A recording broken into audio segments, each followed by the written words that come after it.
Well, we're taking out this redwood tree, and I want you to look at the very, very, very tip top of this tree. Up there where Gerardo is, the top is dead, and all the branches on this side all the way down were dead. So half the tree was dead and half the tree was alive.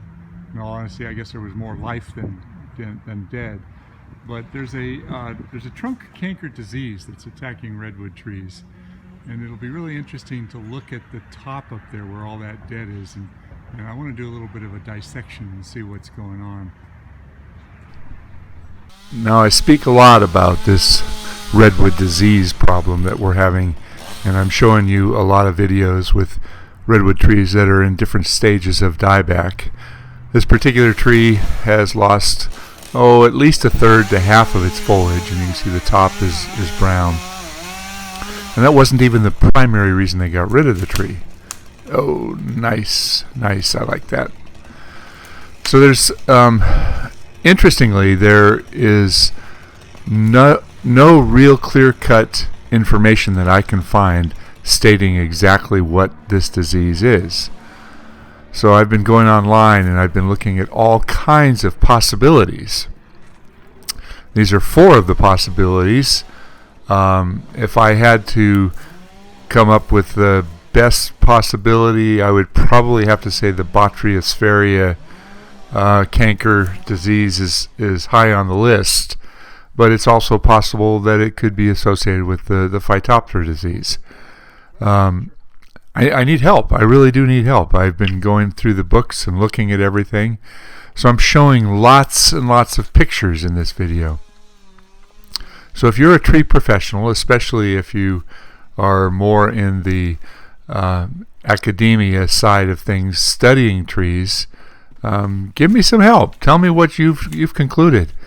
So I've gone through these dissections here, and I've taken cuts, and I started at the top, and I'm working my way down, and you can see that there are clearly pitch pockets, and sometimes those pitch pockets ooze from the outside, and it shows kind of a yellow pitch.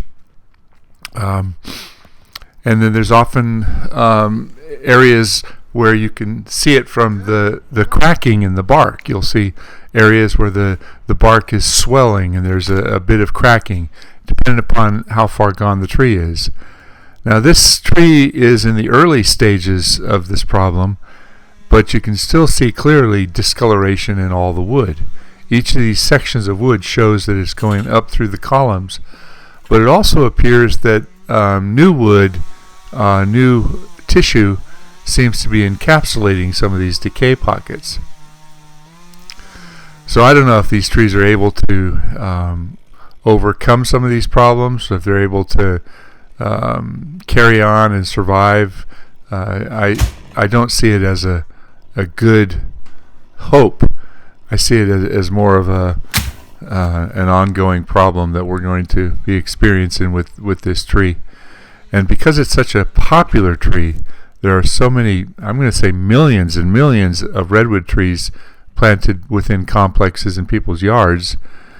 It's going to change the face of the landscape, the urban landscape. Now look at all these images. You can see the clear discoloration. You can see the pitch pockets. You can see lines where the tissue, here's an area where it's exuding from the outside. It was right underneath the bark. This was a kind of a complicated job. We had it between 2 buildings, and we had to piece everything down in small chunks, which gave me the opportunity to look at the tree as we were bringing it down. I was very curious to see if this appears to be a disease that starts at the top of the tree and works its way down, or if it works its way up through the tissue and then shows itself from the top. But I honestly don't know enough about these diseases. I'm an arborist, but I'm the practicing arborist. I'm the guy that's out there working on the trees. And there's different types of arborists. There's the academia, the people that study trees, and those are the ones we listen to at the conferences. There are other types of arborists, like city arborists, that their job is to go out and look at people's problems. People want to remove trees and they have to give them permits or help in construction projects. but they typically don't get out and work with the trees and see what the practicing arborist does. So because I'm not in academia, I rely on those in our community that take the time to study, to really diagnose, to go to the lab, take these specimens out and really give us the information that we need. So if this is a disease that has no cure or no treatment, then what's the value? Well, the value is, how does it spread? Are we making things worse by moving the firewood? What about the wood chips? People are often asking for wood chips, especially redwood wood chips. They're beautiful, but do they harbor one of these diseases?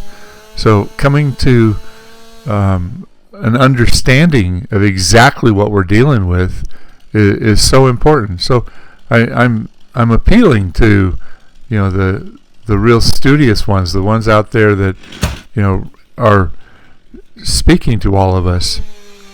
Now I've looked in the records. I've looked at all the different topics, and there may be an answer out there. Somebody may have clearly stated this, but the majority of working arborists don't know, and we are the ones that really need to know the most. We're the ones that have to deal with this wood after it comes down. We're the ones that have to deal with the loads of chips. This is interesting. This was a very, very dark pitch pocket that ran up just underneath the bark. And I can show it on the other side of the wood here. As it's in the bark itself, and it was not in the wood. So we ended up loading up all this wood, and I did take it away. I did not take it to an area that had other redwood trees. So if it is in fact, let's say, Phytophthora ramorum, which is attacking the tan oaks and the black oaks and a lot of the other trees, the live oaks, the canyon live oaks, by bringing the wood to an area that has other trees, is this particular disease, Phytophthora ramorum, spreading through the wood? Or does the wood just dry out and the disease dries with it? That's my hope, but I really think that those in academia that are spending their lives studying this need to clearly, explain to all of us working arborists, to the public, to everybody. It shouldn't be kept just to the top academic sector. It shouldn't be kept to just conferences and the studies that we expect the information to come out may have some grander implications to it. We need to know. So I hope you enjoyed watching this little removal here. It wasn't a super complicated job. It was in a tight spot. They did say they were replacing the fence, so we weren't too concerned about damaging the fence. We were careful enough to put it back up when we were done. So anyway, we ended up getting to the end of this, and the wood was too heavy, so we decided to chip a bunch of it. Jorge's pretty good with that maul. 1, 2, 3 in a row, and boom, splits it through. I love watching somebody that really knows how to use their tools. And you notice that you don't go through the middle. You work around the sides. You keep chipping at it. So we chipped at it and then chipped it in the chipper to get rid of some of these big bad boys. Totally filled up the big green truck with the other wood, so that was part of the reason too. 1, 2, 3, and then the whole thing splits through. Nice. And we're down to the last 6 feet of trunk there. I'm going to end up grinding that stump out.